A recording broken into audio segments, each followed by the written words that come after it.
When a killer shows up at your door carrying a bag of rice and a jar of masala, either you're hallucinating, or your last meal is going to be weirdly delicious. The floor creaked as he stepped inside like he owned the place. No knock, no dramatic entrance, just the sound of snow melting off his boots, and the dull thunk of grocery bags hitting my rickety table. I was still holding the fireplace poker like it could save me. My heart was punching its way through my ribs, and my brain, stupid traitor, was stuck on the smell of cumin. "Did you seriously bring spices?" I managed. He didn't look at me, just unpacked like we were roommates. Rice, onions, canned tomatoes, a packet of something labeled extra hot. His coat was still on, long and black and too clean for a man trudging through a blizzard. "I haven't eaten," he said simply. "Well, I was kind of hoping you'd do the whole kill me now thing before dinner. Saves on cleanup." That earned me a glance. Cold gray eyes, unreadable and steady. He looked like he'd never laughed in his life, and wouldn't start now. "You're Alex Winter." I didn't answer. He already knew the answer. And I hated how my name sounded in his mouth. Casual, inevitable. "I'm here to kill you," he added, like he was confirming a delivery order. I tightened my grip on the poker. "Cool. Should I preheat the oven for my corpse, or?" He turned back to chopping onions with a foldable blade that looked custom forged. "Sit down. You're making me nervous." I almost laughed. Him? Nervous? I didn't sit. My mind was sprinting. He was alone. No backup, at least not inside. But he looked like he didn't need it. Broad shoulders, smooth movements, voice like crushed stone. The kind of man who didn't need to run. He made others run. And I'd run too much already. I took the chance anyway. Knife from drawer, lunge. It wasn't even dramatic. 1 second I had the blade, the next it was on the floor, and my wrist was pinned to the peeling wood of the kitchen counter. His hand was warm. "You're not good at this," he murmured. "I'm out of practice." He let go. I expected a punch, a cut, anything. But he just went back to the stove like nothing happened. I stared. "What is wrong with you?" No answer. I bolted. The window was small, but I'd measured it days ago. Pre-loosened the lock. I slipped through it and into the biting wind. Boots crunching snow, lungs burning. I was halfway around the back of the cabin when I saw the shadow move. Too late. He stepped from behind a tree like a ghost, grabbing my hood and yanking me back. I hit the snow hard, breath stolen. He didn't hurt me, just stood there, watching. Breathing hard for the first time. "Try that again," he said, voice flat. "And I will tie you to the stove." Charming. "Why didn't you kill me?" I spat. "You tried to stab me. You said you're here to kill me." "I am." I blinked up at him. His face was shadowed by the snow-heavy branches above. His breath fogged the air between us. "Then why wait?" He didn't answer. When he finally pulled me to my feet, it was almost gentle. We walked back in silence. Well, he walked, I staggered. And I wondered if this was how wolves played with prey. Tiring it out, making it feel safe. Inside, the cabin smelled like tomato and spice. The food he'd left on the stove had started to simmer, untouched. He pulled off his coat at last. Underneath, he wore dark layers and leather gloves. Military? Mercenary? His face gave away nothing, but his eyes tracked me constantly. Like he was cataloging my movements, waiting for something. We sat at opposite sides of the tiny table. 2 bowls, 2 spoons. "Seriously?" I asked. "You need to eat, so I'm being fattened for slaughter." That one made his lip twitch. Almost a smirk. It vanished fast. I sipped the stew out of sheer curiosity. It was stupidly good. Spicy, warm, laced with something citrusy. "If you poisoned this, I will haunt you," I muttered. He didn't react. 10 minutes passed. Then, 15. The silence stretched like wire between us. I was about to crack when he finally said it. "You should be dead already." I froze. He looked up, meeting my eyes for the first time since the window stunt. "But I'm not sure they're right about you." "Who's they?" He didn't blink. The ones who hired me. My breath caught. I'm giving it a couple days, he added. To decide what? If you deserve it. The next morning, I woke up half expecting to find a knife at my throat or a bullet through my skull. Instead, I smelled coffee. Actual, real, bitter, roasted coffee. Not the instant sludge I'd been rationing like a war survivor. When I padded out into the main room, Loran was at the sink, sleeves rolled up, tightening the handle of the broken faucet with a multi-tool. The sun filtered through the frosted windows, catching in the silver streaks in his hair. He looked like he belonged there, like he'd always been there. That was the most disturbing part. You know, I muttered, wrapping the ratty plaid blanket tighter around me. For a contract killer, you're weirdly handy. He didn't look up. It was leaking. Let me guess. You're also a licensed electrician and can knit in your spare time? He handed me a steaming mug. Drink. I took it because my fingers were cold, and I wasn't in the mood to die caffeine deprived. I narrowed my eyes over the rim of the mug. So, what's this? Your sabbatical? Murderer's midlife crisis? Loran dried his hands with methodical precision. I'm observing. Observing what? How long it takes a fugitive Omega to die of confusion? That one almost got a reaction.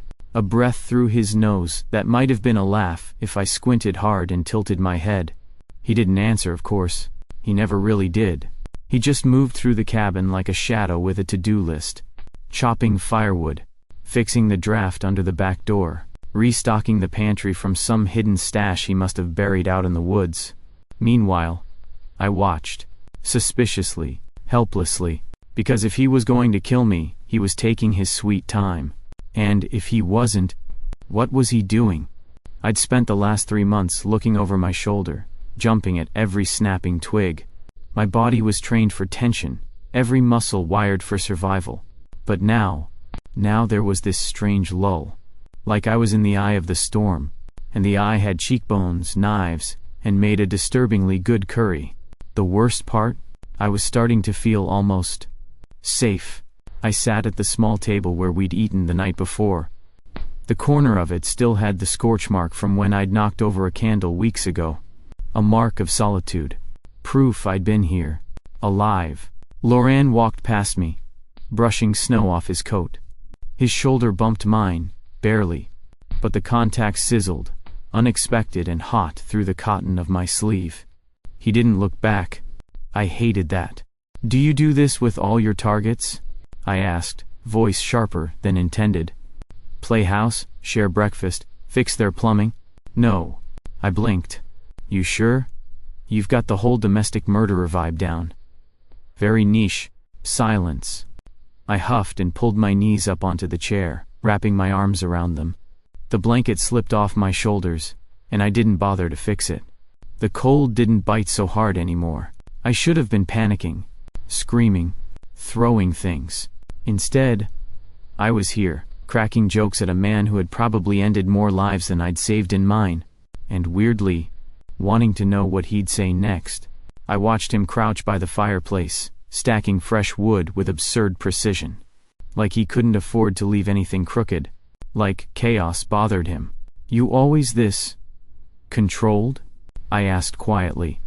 He glanced over his shoulder. Does it bother you? Not as much as the silence. Another pause. Then I don't talk unless I have something to say. That's rich coming from a man who's been here 2 days and still hasn't explained why I'm not dead.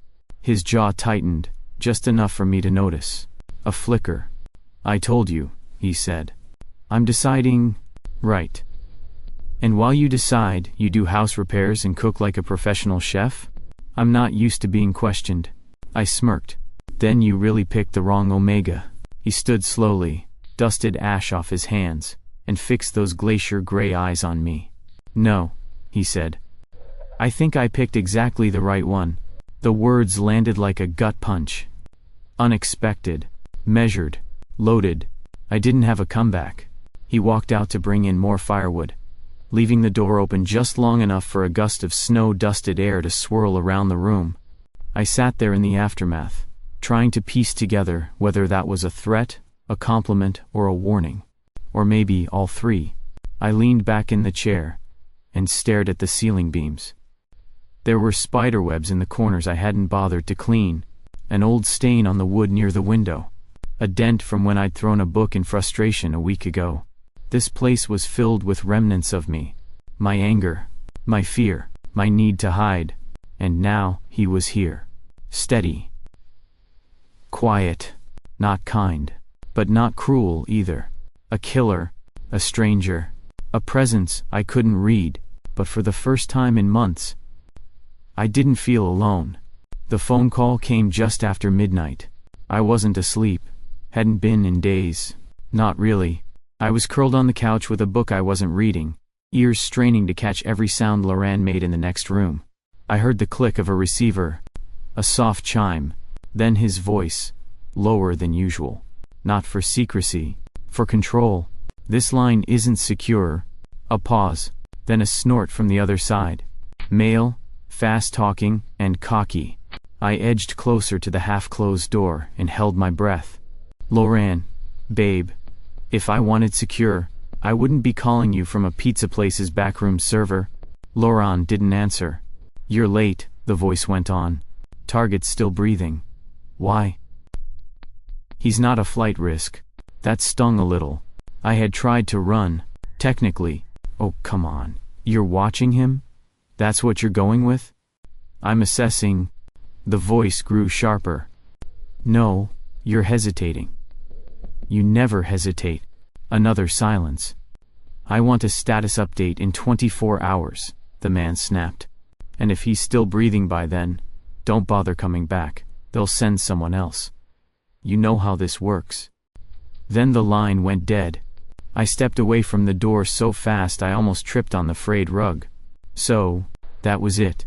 Whatever game Loran thought he was playing, whatever weird housemaid experiment he was conducting, it had a timer.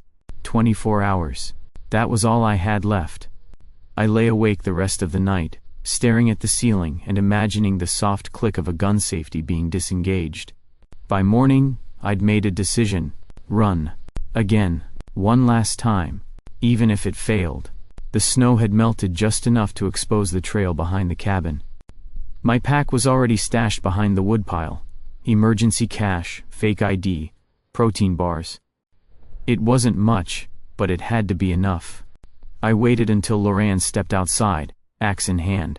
The firewood stack needed restocking. Of course it did. I counted his steps. 5. 10. Then I slipped through the back door and... I wouldn't, he said flatly from behind me. I flinched so hard I dropped the pack. He didn't move closer. Just stood there with the axe resting on his shoulder, like it weighed nothing. I turned slowly, heart hammering. You gonna use that? He glanced at the axe. Not today. I exhaled shakily. You heard the call? He didn't answer. Who was that? Your boyfriend? Handler? Backup singer? Don't push me, Alex. No, seriously. Does he know you're making me coffee and fixing my sink instead of slicing my throat? I feel like that's a performance review issue. He stepped forward, deliberate and slow. I took a step back instinctively. He said you have 24 hours, I said, louder than I meant to. Then you're out. Replaced. Maybe hunted yourself. Loran's jaw flexed, but his voice was level. I know. Then what are you doing here? I shouted. Why are you dragging this out? Is this part of the game? Make me beg? Make me trust you first? He looked at me. Not with anger. Not even pity. Just silence. And that was worse. I sank down onto the porch step, the cold biting through my jeans. My breath clouded in front of me, shaky and fast. Loran stood a few feet away, snow on his boots, wind in his hair. You could have done it already, I whispered. No one would have known. He sat beside me, just far enough not to touch. I know. The quiet stretched. You've got a good backyard for it, I added after a beat, trying to claw back some sarcasm. Easy to dig. Not too many rocks. You're too thin, he said without blinking. Wouldn't even make decent fertilizer. I barked a laugh, then pressed a hand over my mouth, surprised at the sound. He turned his head slightly toward me. You're not what I expected, That makes two of us. Another silence, but this one wasn't heavy. It just was. The sky overhead was pale gray. Smoke drifted from the chimney behind us, curling into the cold. The only sound was wind through trees and the occasional crunch of distant ice cracking. I looked at him again. The way he held himself, controlled, still, a man trained to end lives, delaying one. "You're running out of time," I said quietly. "So are you." He didn't say it like a threat, more like a truth we both knew and didn't want to name. There was a man once who taught me how to disappear. He was old, blind, and bitter as burned coffee. But he'd survived 5 alpha regimes and walked away from every single one. Said it was because no one ever saw him coming. Or going. Visibility gets you killed, he told me the first time we met. Or worse. Noticed. I'd spent months learning from him. How to mask a scent trail. How to make your presence forgettable. How to be something people's eyes slid off of, like dust in a beam of light. And yet here I was, visible, held in place by the quiet gravity of a man who saw everything and still hadn't pulled the trigger. I sat in front of the fire with my knees drawn up, the blanket draped around me like a shield. Loran sat a few feet away, legs crossed, arms resting on his knees. We hadn't spoken much since the porch, just coexisted in mutual silence. But silence with Loran wasn't empty, it was loaded. "You're still here," I said finally. He didn't move. "You knew I would be..." That shouldn't have made my chest tighten. But it did. The fire popped. Shadows danced across the cracked plaster walls, and the scent of pine smoke soaked into everything. It felt human, almost. Normal. Like a life that didn't belong to me. "You want to know why I ran?" I asked. No answer. But I could feel his attention shift. His body didn't move, but something in the room did. "I didn't kill anyone," I said. "That's what they're probably saying. That I snapped or went rogue. It's easier to believe that than the truth." "What's the truth?" His voice was quiet, not challenging. "Just there." I swallowed. The words tasted like rust. "There was a deal," I said. "High-ranking alphas from 4 packs, trafficking omegas across borders, ones with rare bloodlines, specific scent markers, selling them like breeding stock." Loran's head tilted. Not disbelief. Something closer to confirmation. "I found a ledger. And recordings. Names." I looked down. Some of them were kids, Loran. 16, 14. One of them had a tracking chip carved into her hip. He didn't speak. But his stillness shifted. A flicker of something in the set of his jaw. Not rage. Not yet. But the hint of it, simmering below. "I sent copies to every elder council I could find," I continued. "Thought it would spark a revolt. Justice. Change." I laughed without humor. "You know what it sparked? A bounty." I didn't expect sympathy. Definitely not forgiveness. But he surprised me.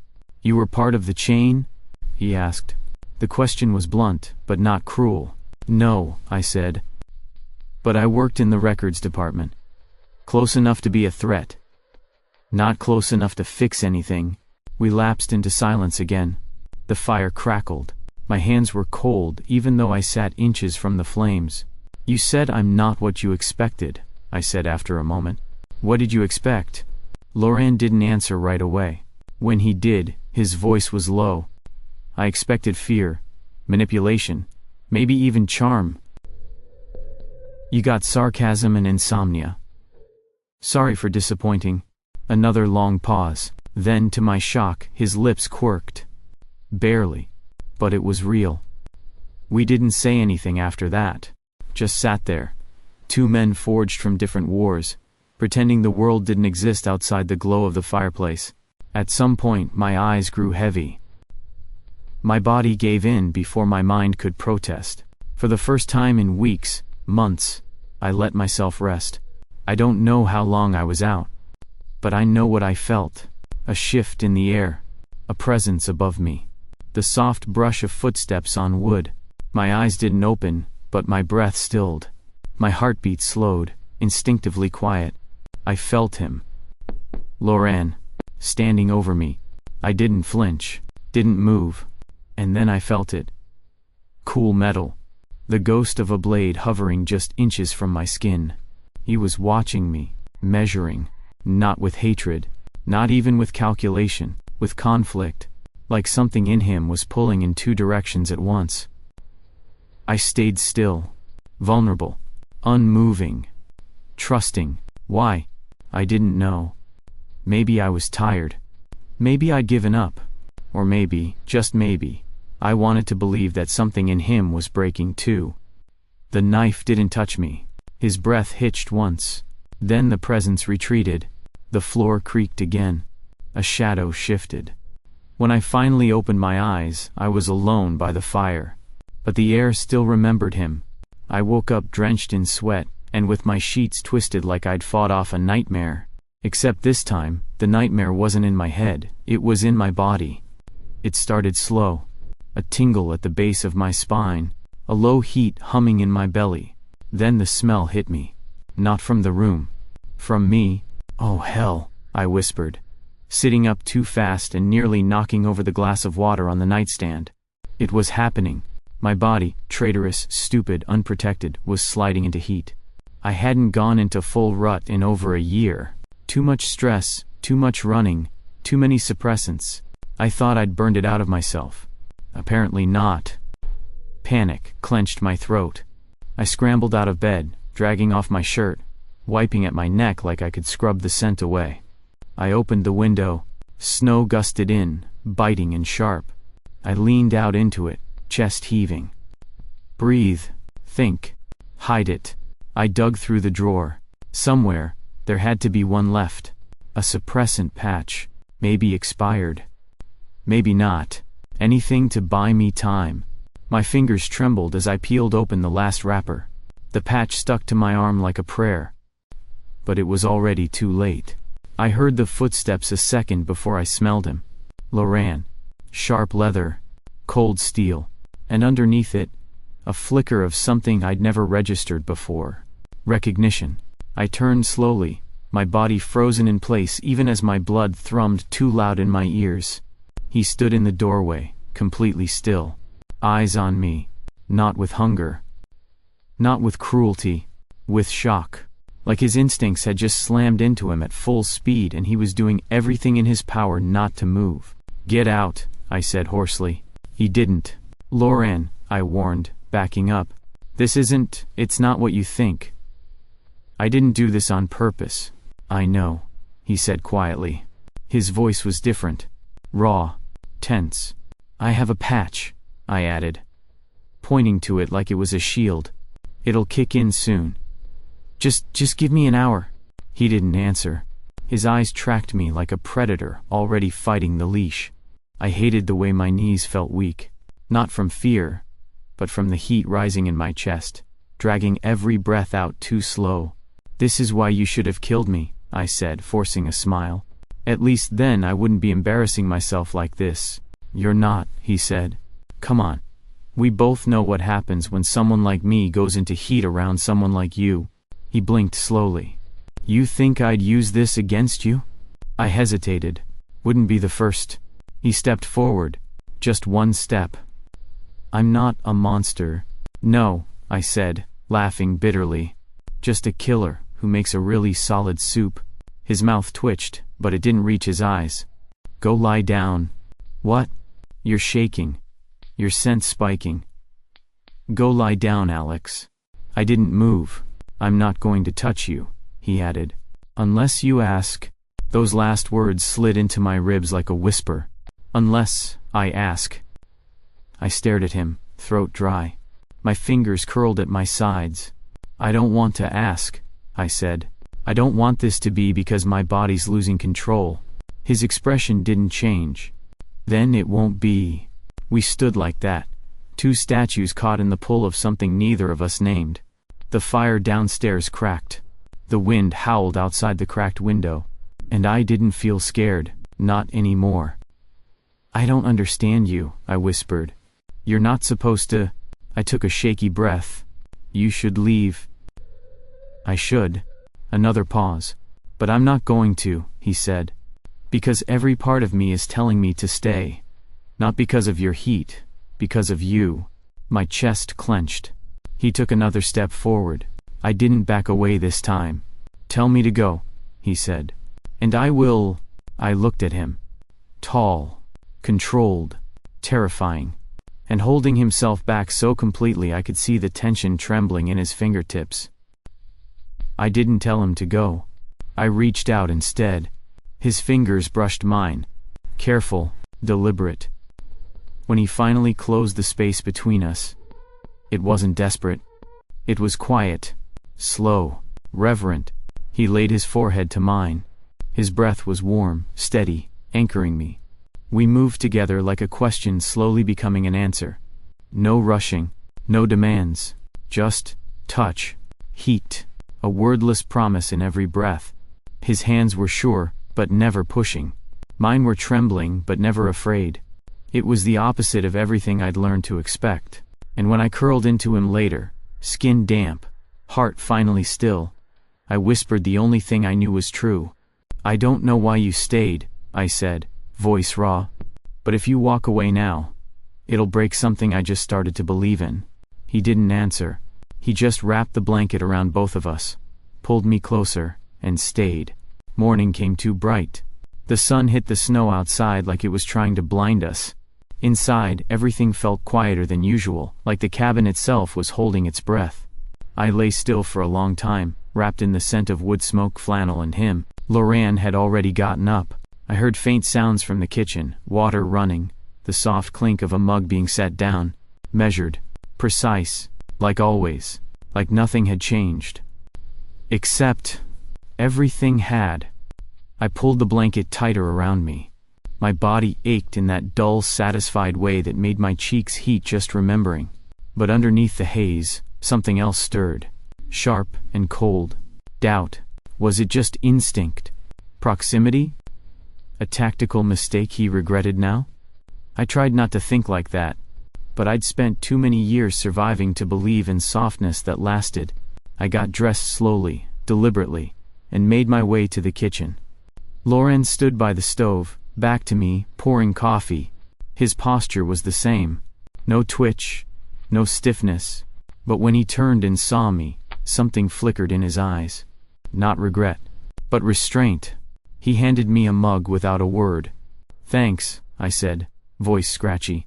"So, weird question. Are we going to talk about it?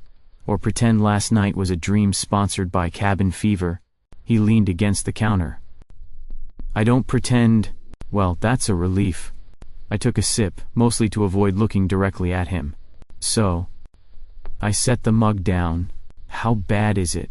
His jaw tightened. "Worse now." That wasn't cryptic at all. "You mean, because I didn't follow orders? Because they know I've hesitated? And now," he paused, eyes darkening just slightly, "now they'll assume the worst." I folded my arms. "Which is that I've turned." The words landed heavy between us. "So they'll come after you," I said. He nodded once. "And me?" "Yes." "Cool. Cool, cool, cool. Great. Love that for us."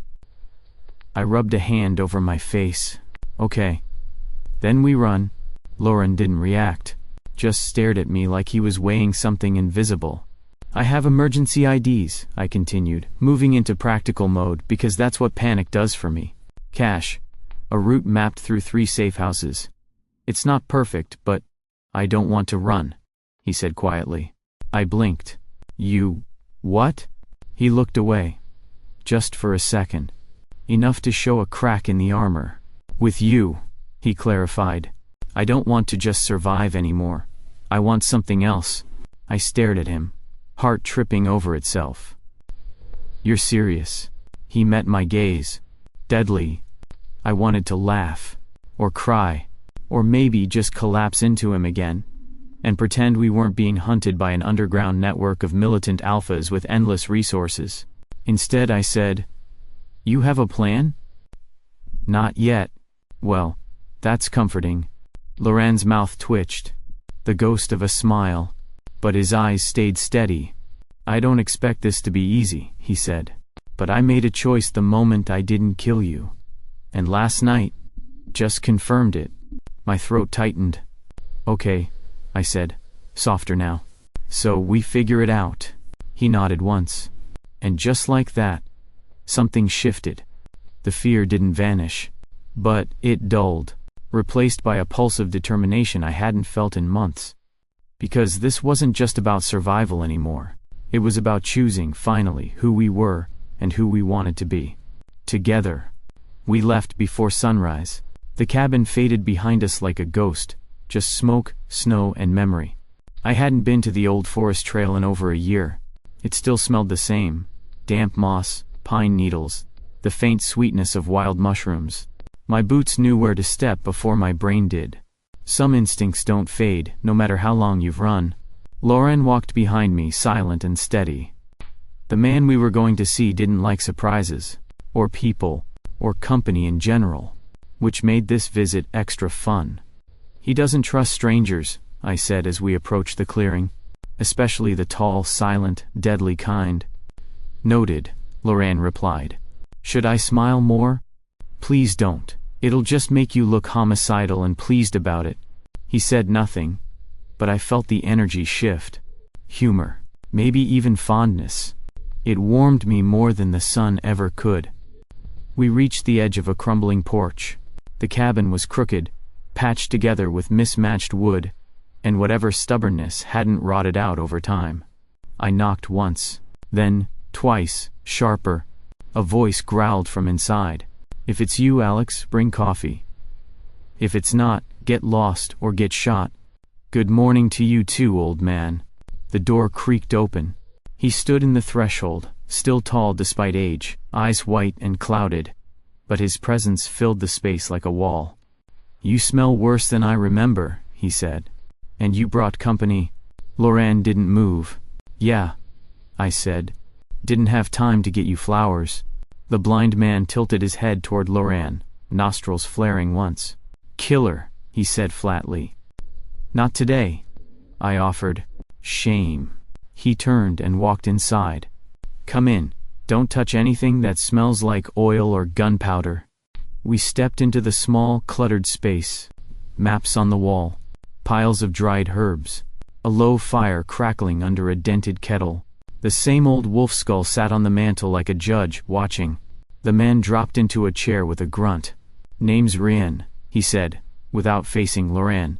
Used to teach this idiot how to vanish. Guess he didn't learn well enough. I'm still breathing, aren't I? I muttered. Barely. He leaned back, folding his hands. So, you've got yourself a walking execution order. Why bring him here? Loran finally spoke. Because he didn't kill Alex when he had the chance. Rian snorted. That's not a reason. That's a hesitation. He had a blade over me, I said quietly. He could have ended it. He didn't. Rian's head tilted. And you think that means something?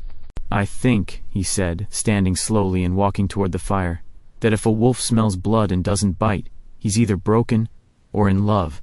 Loran stiffened. Rian smiled without humor. If he could kill you, and didn't, you mean more to him than scent or duty. That silenced the room. Rian moved to a small chest in the corner, unlocked it with fingers that moved like memory. He pulled out 2 folders, thick with paperwork. Fake names, IDs, travel routes. He tossed one at me. You'll be Leo and Daniel Salas. Brothers. Ex-military. Discharged for incompatibility with command. Try to act like you know what that means. I opened the folder. Everything was there. Even a childhood photo that could have been me if I squinted. You knew we'd come, I said. I'm blind. Not stupid. He turned to Loran again. You sure about this? Yes. Then you'd better disappear the right way. Rian handed me a burner phone. You get 1 call if it goes to hell. After that, I'm gone. He paused by the door as we turned to leave. Oh. And Alex? Yeah? You finally stopped smelling like someone who wanted to die. I didn't answer, but the weight in my chest shifted. Just a little. Kit opened the door with a dramatic sigh, still wearing pajama pants and a hoodie that read, "Trust no one, especially me." "I thought you were dead," he said. Which, by the way, would have been easier for all of us. "Hi Kit," I said. "Nice to see you too." Loran stayed 2 steps behind me, silent and unreadable. Kit's eyes flicked to him, narrowed. "Oh look. The man, the myth, the moral dilemma." Loran didn't flinch. "Thanks for doing this." "I'm not doing it for you," Kit snapped. "I'm doing it because Alex once brought me soup when I was dying of strep throat. Also because I'm curious how long you two will last before imploding." He gestured us inside, and we stepped into a mess of tech, cords, monitors, half-built drones, and empty coffee cups. The hum of servers was like white noise beneath the tension. "I wiped your names off every database I could access without triggering alarms," Kit said, sliding into his chair. "Which is most of them. New IDs are loaded, travel history planted. Even got you a dead uncle in Nebraska." He handed us 2 flash drives and 2 burner phones. Then, more quietly, "This is the last time, Alex." "I know. I mean it." I nodded. "Thank you." He looked at Loran again, eyes cold. "You still planning to disappear with him?" "Yes. Not just using him as bait?" Loran's voice was calm. "Never." Kit grunted. "Fine. But if either of you gets caught, I'll deny everything and send flowers to your execution." The bar smelled like stale whiskey and second chances. It was mostly empty, too early for the usual crowd. Behind the bar stood Martin, a man with silver hair, a sly smirk, and ears sharp enough to hear lies before you spoke them. "You sure about this?" he asked, polishing a glass he didn't need to. I nodded. "We need it to look real." "You're the best at real." Martin eyed Loran. "You gonna let me punch you?" "I've been hit harder," Loran said. "Good." 10 minutes later, it was done. Blood on the floor, stage stuff mostly. Broken chairs. A few bruises for flavor. Witnesses paid in silence and whiskey. I left the bar with shaking hands and a rush of adrenaline in my chest that wouldn't settle. Then we went home. One last time. The cabin looked smaller now. Fragile. Like it had been holding us all along, and was finally ready to let go. We stripped the place of anything identifying. Fingerprints, clothes, records. I burned my old journal page by page. Loran dismantled the burner stove and buried the blades under the floor. We left 2 fake bodies in the shed, dressed in our clothes, soaked in pig's blood, and sealed in plastic bags. Kit's handiwork. Then came the fire. It started slow, just a spark. A single match dropped into the curtains. The flames caught with a hunger that felt almost alive. I stood outside, snow crunching underfoot, watching the cabin devour itself. The heat pressed against my chest, and the light painted Loran's face gold and red. "This place saved me," I said quietly. "I know. It also almost buried me." He looked at the fire, then at me. "Now it's neither." The roof collapsed with a roar. Smoke curled up into the sky, thick and black, erasing everything we were. When we turned to leave, the light behind us faded into ash. No one chased us, not yet. We crossed the border before dawn. New names, new papers, new silence between us. But it was a different kind of silence now. Not waiting, not afraid. Just clean. We stopped by the edge of a wide, still lake. No buildings, no cameras. Just pine trees, water, and wind. I stood at the edge of the dock and let the air fill my lungs. Loran came to stand beside me. "We did it," I said. "For now," he replied. I glanced at him. "Doesn't feel real yet." "It doesn't have to." Today. We stood there, shoulder to shoulder, the world wide open in front of us. I let the words come slowly. "We were both someone once," I said. "Something shaped by orders, by fear, by the people who told us what we were." He nodded. "Now, we're no one." And in that, Loran said, voice quiet, "There's freedom." The sea didn't judge. It didn't care who you were, or what you'd done. It just breathed, long slow waves rolling in and out, like a living thing that had seen it all and chosen not to speak. I sat on the edge of the wooden porch, sketchbook on my lap, pencil moving slowly. The drawing wasn't anything special, just the curve of the bay, a tilted sailboat in the distance, the soft ripple of wind through pine trees. But it felt good, solid, real. Behind me, I heard footsteps crunch over gravel and the familiar thud of boots on the stairs. "You've been out here a while," Loran said, setting a cup of coffee next to me. "I lost track of time," I replied. "Didn't realize normal people had routines that didn't involve weapons or aliases." He smirked. "We have a boat to unload in 20... You mean you have a boat to unload? I'm the kept Omega who stays home and draws. You're the Omega who nearly took out a militia by exposing their bookkeeping errors. Sexy, I know." He didn't argue. Instead, he sat beside me, arms resting on his knees. The early sun caught the edge of his jaw, casting soft light through the salt-laced air. He looked at peace, not happy, but freer, like a man who didn't have to scan every shadow anymore. I flipped a page in the sketchbook. "You're in this one." He leaned slightly to see. "Why am I holding a fish?" "Because you're terrible at smiling. So I gave you something to be proud of." A pause. Then, out of his pocket, he slid a small envelope and handed it to me. No return address. Just my name, our new name, scrawled in aggressive handwriting that couldn't belong to anyone but Kit. Inside, a postcard with a badly photoshopped picture of a beach and a shark riding a scooter. On the back, in thick block letters, "You two lucky bastards. IT's disgusting. Don't screw IT up." I laughed, the sound bubbling out before I could stop it. "He cares," I said. Loran gave me a side glance. "He also hacked our local internet tower last week, just to prove he could." Affection comes in many forms. I tucked the card into my sketchbook and closed it gently. The ocean kept moving. I never thought I'd end up here, on the edge of nowhere, with a man who once stood over me with a knife and chose instead to stay. The porch creaked under my steps as I came out the next morning, barefoot and wrapped in a hoodie 2 sizes too big. Loran was already there, leaning on the railing with his usual mug in hand. He always woke up before me, said it was habit.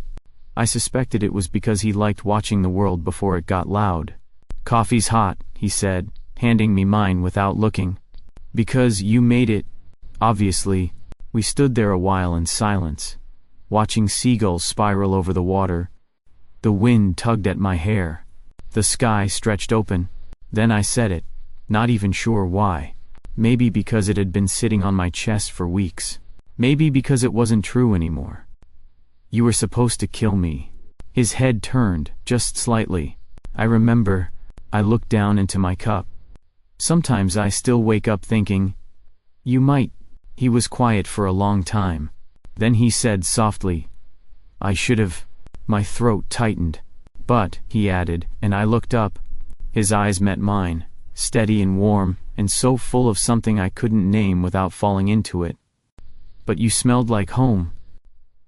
I blinked. "That's stupid," I said, but my voice shook. "Probably." I leaned into him, shoulder against his. He didn't move away. Home wasn't a place. It was a person who saw all your broken pieces and didn't run. And Loran, he didn't run. He stayed.